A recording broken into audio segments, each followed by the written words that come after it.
Hey everybody, it is your boy N607 here, and welcome to my first Puyo Puyo unboxing, as well as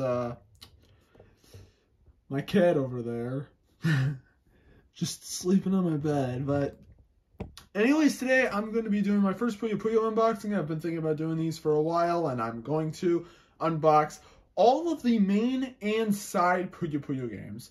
Now, this isn't every single one of the games ever made, but I will be covering the main series of games as well as the side games. And of course, what better way to start off these unboxings than with the first game? And unfortunately, there isn't really a lot to unbox with this one, as I do not have a complete copy, but I'm still doing it anyways. And this is actually the Super Famicom version. I believe the original version of the game was actually for the arcade and Mega Drive, or the Genesis. Which was the more authentic version of the game, as we'll see in a second. But one interesting thing about this game is that this is actually technically not the first game. There was a version of this game that was released, I believe, MSX2 and Famicom. That was actually the first game, the 1991 version, where there wasn't actually any fighting opponents. Because, you know Puyo Puyo, if you know the series, you fight off opponents, but not in the original 1991 version. This is actually the 1992 version, even though the copyright date is 93.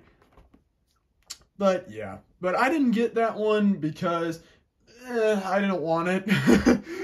I can't imagine it's that good. I mean, there's not enough significance because technically most people consider this to be the first game, even though this is actually the Super Famicom version.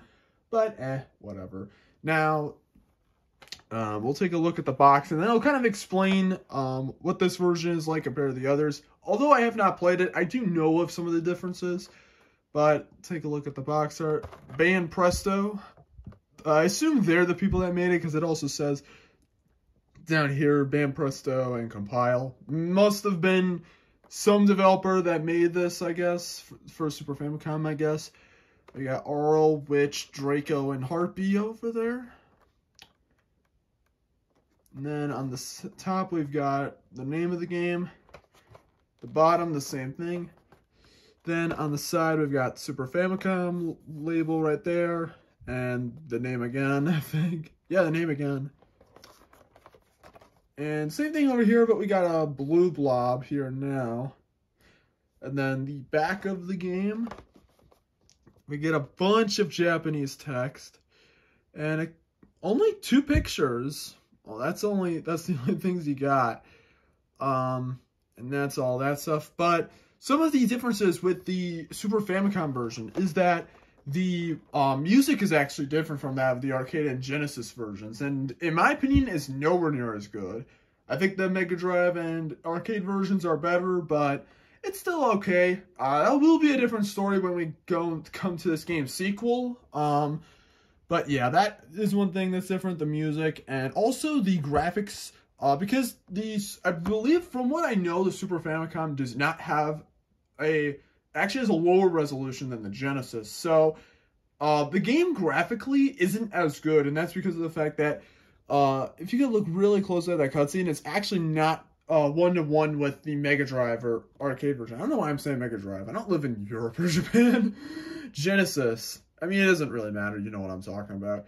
The cutscenes look a little bit different, though. It's not too different. But when you're actually playing the game, usually in the middle, they would actually have the character portrait. However, instead, it's actually put behind in the player field for the CPU. Not a change that I'm very fond of. It's a little sad, considering that it kind of, like, the whole point is to kind of see their reactions to how well they're doing and whatnot. It's a little sad. But overall, the Super Famicom version was kind of needed, because this game, I mean, the series didn't really get big until the next game, which I'll talk about next time. But this game still got pretty popular, and it kind of did need a Super Famicom release. So, let's get this open. To disappointment, because, like I said, this is not a complete copy of the game. There more than likely was a manual, but unfortunately, not much. We have nothing else inside the game aside from the tray that holds the cartridge, as well as the cartridge itself. And that is the cartridge. And here it is on all sides. And this is actually, fun fact, actually the very first Japanese game that I got. So, quite a cool little thing to get. And the cartridge is in good condition. I'm sure it plays, but I haven't played it because I don't have any I don't have an SNES to play it on, or an aftermarket SNES. So, I don't know. It probably does work, though. I bought it for $15, so not too bad, honestly. Whew. But anyways, that is pretty much it for this video. And, what are you doing over there?